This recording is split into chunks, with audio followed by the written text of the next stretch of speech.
Hi there, my name is Dave McNeely. Welcome to the 2011 Alexi's Import annual or semi-annual wine tasting. My name's Dave and I represent Heyday Corporation, www.heydaywines.com.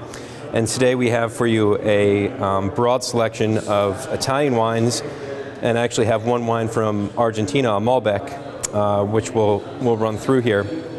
Starting at the beginning though, we have Villa Puccini, which is a very prevalent and a successful brand here in the Nashville market. We start with a Pinot Grigio. It's a general Veneto appellation, but great acidity, very well balanced. Moving on, we go up to Piemonte. We have a Gavi di Gavi, meaning white of whites. It's a DOCG classified wine. Again, same winemaker, so it's very bright, but represents the true characters of what Gavi should be, which is made from the Cortese grape. Moving forward, we have a new line, an organic wine, certified organic. The first one being from Sicily. It's a Nero d'Avola, which is the most, probably the most prevalent indigenous grape of Sicily, and it's a nice light on the lighter side, but does very well, and it falls into a very user-friendly price point under $15. Moving back into the other side of the world, we go into the southern hemisphere with Petissos Malbec. This Malbec is all Mendoza fruit, 100% Malbec, and actually is displayed here in a Burgundy bottle, which is somewhat different than all the other Malbecs, which you'll find in a Bordeaux bottle. But people seem to be enjoying the wine, and has some very nice fruit qualities. Then moving back into Italy again, we have another organic project, which is Montepulciano, which has become very popular on a national level here. It's a very user-friendly, easy-to-drink, smooth wine that also falls into a nice price point under $15. Then moving forward a little bit further north into and west into Tuscany, we have a Chianti, the Terra Nostra Chianti. Again, very easy to drink. The winemaker has done an excellent job with a number of our wines to make them approachable and user-friendly right from the winery in the bottle, and they also have some aging potential. Moving forward, we have the Villa Puccini Tuscan Red, which again is a very successful wine here in the Nashville marketplace, and it's a blend of Sangiovese and Merlot. Also a wine that is that falls into the $10 to $15 category and seems to be doing very well, and it's the same winemaker as the Terra Nostra Chianti, so very approachable, will age nicely for two or 3 years in the bottle and beyond. Moving beyond that, we have a wine that's a little richer, has a little more age on it, which is a similar blend. It has some Cabernet, but is predominantly Sangiovese, being from Tuscany, and it's the Villa Puccini Gold Label.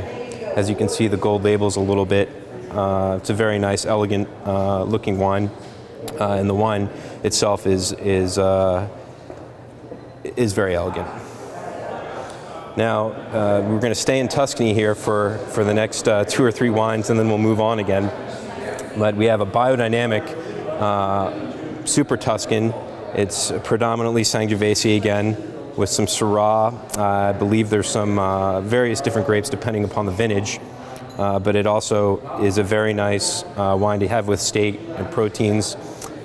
And as you can see, it has an interesting capsule, we call it the Dr. Zeus capsule, which distinguishes it on the shelf.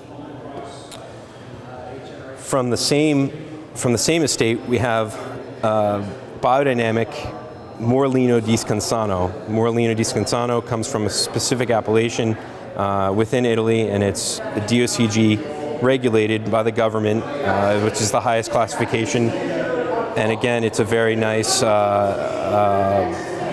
more expensive, but a very rich wine for the more refined palate.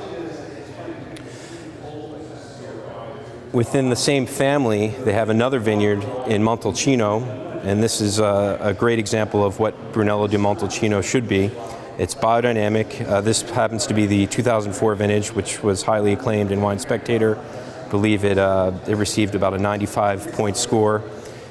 and is just a classic example. I believe they're one of the top 10 producers of Brunello at this point in Montalcino. And just finishing off, last, we have some sweet wines, which are considered dessert wines, technically, which are also very successful here in the Nashville market. These are Moscato based. One is a black Moscato, and one is a white Moscato. They're effervescent frizzante, and the Moscato category is increasingly popular here, and we've found these are very successful, and they're around $15. So that is about all I have to show to you today. It's about 15 wines. Sorry, we couldn't do more, but hopefully we have a very successful tasting this year, and we wish Alexi a lot of good luck.